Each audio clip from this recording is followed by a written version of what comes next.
بیان کو سنیں گی تو وہ جو مسکنسپشن پیدا کیا جاتا ہے کہ جناب اسلام میں عورتوں کو آزادی نہیں ہے، جناب اسلام میں عورتوں کے لیے گھٹن ہے، اللہ اکبر، ذرا پہلے اسلام سے پہلے کے حالات پڑھو اور اس کے بعد اسلام کے آنے کے بعد عورتوں کو کیا شاندار مقام میرا دین دیتا ہے۔ اللہ کے نبی نے دا بیسٹ لوگوں کی جب مثال بیان کی، بہترین لوگوں کی مثال بیان کی، تو نبی پاک فرماتے ہیں، ترمذی کی حدیث ہے، سب سے بہتر وہ ہے جو اپنے اہل کے لیے بہتر ہو، یعنی اپنی فیملی کے لیے بہتر ہو، اور آقا فرماتے سنو میں تم سب سے زیادہ اپنے اہل کے لیے بہتر ہوں۔ نبی پاک سب سے زیادہ اپنی فیملی کے لیے بہتر۔ نبی پاک علیہ الصلوۃ والسلام سے ایک شخص نے پوچھا حضور شوہر پر بیوی کا کیا حق ہے؟ تو آپ نے فرمایا جب وہ کھائے یعنی شوہر کھائے تو بیوی کو کھلائے، جب لباس پہنے اسے بھی پہنائے، اس کے چہرے پر نہ مارے، اسے بدصورت نہ کہے، اور اگر سمجھانے کے لیے اس سے علیحدگی کرنی پڑے تو گھر میں ہی علیحدگی کرے۔ اللہ اکبر۔ ایک بار حضرت عمر فاروق رضی اللہ عنہ کی بارگاہ میں، سنیے گا، بڑا دلچسپ واقعہ۔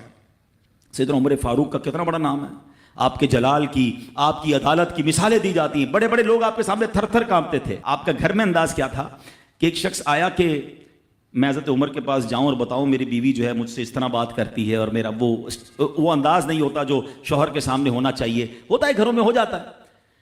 تو حضرت عمر کے دروازے پر پہنچا نا، تو اندر سے اسے سیدنا عمر فاروق رضی اللہ تعالیٰ عنہ کی زوجہ ام کلثوم رضی اللہ تعالیٰ عنہ کی ناراضگی کی عالم میں گفتگو کرتے ہوئے سنا۔ وہ حضرت عمر سے بات کر رہی تھی، تو وہ شوہر سوچنے لگا کہ میں تو اپنی بیوی کی شکایت لے کر آیا تھا، حضرت کے تو گھر کا بھی معاملہ ہی ایسا ہی ہے۔ تو وہ کہتے میں واپس ہونے لگا، حضرت عمر نے بلا لیا، کہا کیوں آئے تھے؟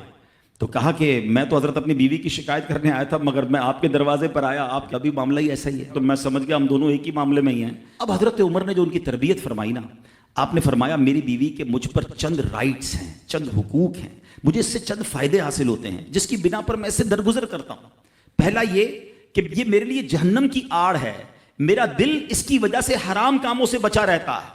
نمبر دو، جب میں گھر سے نکل جاتا ہوں یہ میری خزانچی بن جاتی ہے، یعنی میرے مال کی نگہبان بن جاتی ہے، میری دھوبن بن جاتی ہے، میرے کپڑے دھوتی ہے، میرے بچے کی پرورش کرتی ہے، میرے لیے روٹیاں اور کھانے پکاتی ہے۔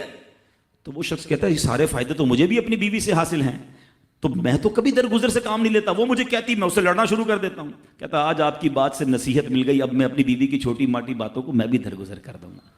کتنی پیاری بات بتائی، ہم وہ ساری باتیں بھول جاتے ہیں، ایک غلطی پر پکڑ لیتے ہیں، ایک غلطی پر ڈانٹتے، ہر غلطی پر جناب ایسا نہیں ہوتا، ہر غلطی کی سزا سزائے موت نہیں ہوتی ہے، ہم غلطیاں نہیں کرتے۔ اگر جس طرح ہم اپنی بیوی کو اور غلطی پر ڈانٹتے وہ ڈانٹنا شروع کر دے پھر کیا حال ہوگا؟ تو ایسا نہ کرے، وہ بھی دل رکھتی ہے، ہم نے کسی انسان سے شادی کی ہے، کمپیوٹر سے نہیں کی، ٹھیک ہے نا؟ تو کمپیوٹر بھی آج کل وائرس آ جاتا ہے، تو وہ تو انسان ہے، غلطی ہو گئی، کوئی بات نہیں۔